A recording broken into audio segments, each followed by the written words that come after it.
Andrew Knips. I'm from St. Paul, Minnesota. I grew up in the 90s and early 2000s and in a really, really loving, caring home. My parents provided me with really kind of everything I needed to feel safe and secure growing up. But that was also complemented with a lot of silence. There was silence around race, there was silence around gender, there was definitely silence around queerness. So I moved to Philadelphia after college, and I started teaching and studying race and racism, and that led me to studying gender, and had kind of started realizing like I wanted to start examining more about who I am, what it means to hold various social identities.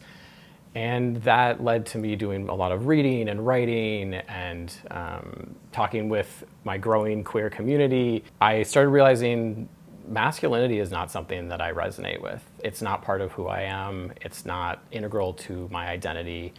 And I'm gender expansive, and queerness is more part of my life than was given permission to be when I was growing up. So I came out to my wife, I came out to a few close friends and colleagues, but I knew that like still needed to come out to family in Minnesota where I grew up, and wasn't really sure what that was going to look like and what kind of response I would get. Jump ahead to going to Minnesota for Christmas. It's Christmas morning. My niece is like ecstatic about having this new toy that she has, which is a little thing that paints your, to paint your nails, and it warms them and has all the different doohickeys. I don't know all the terms, but she gets really excited, and she comes up to my wife and she's like, can I paint your nails?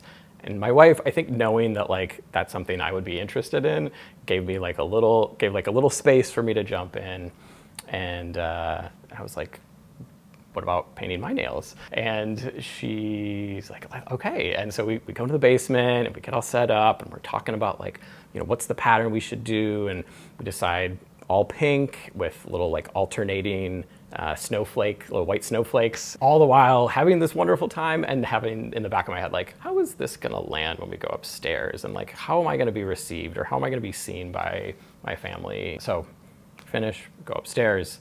Everybody kind of gathers around, like there's some oohing and eyeing at the nails, at the look of it all, and then it's just done, and everybody goes back to what they were doing. Niece finds the next toy to go play with, and I'm like, oh, okay. And so a couple months later, I've been working on a Substack piece.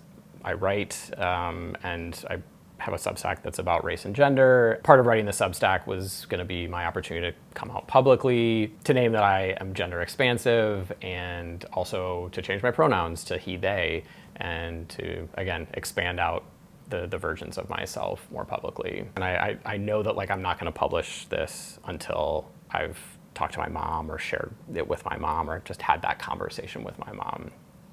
My mom is also a writer, and so I'm like, I'm going to email her what I think is a near final draft of this piece and invite her feedback. And that's kind of going to be my way of coming out to her and letting her know about who I really am. And so send her the email, know that it's going to take like a little bit of time, but I'm like anxiously checking my phone. Later that day, get a response and sort of nervously, go check it. Of course, it's a sweet response. One of the first things she says is, I know that you've been exploring your gender. And that was really affirming. There was relief there. I definitely felt seen. And I think really at the end of the day, like I was telling a story to myself and asking this question, like, is my family going to accept me? Am I going to be loved for who I am? When really the question I should have been asking is, do I have the courage to be authentic, to be myself? I give my mom a lot of credit for her response and for just her continuing a pattern and a trend throughout my childhood of love and care. And I give my niece a lot of credit too for just being the like little, I don't know, the source of inspiration and excitement and enthusiasm. So yeah, now when I get to paint my nails, it's, an affirmation of who I am. It's about authenticity, and it also transports me back to the basement where, I found that courage.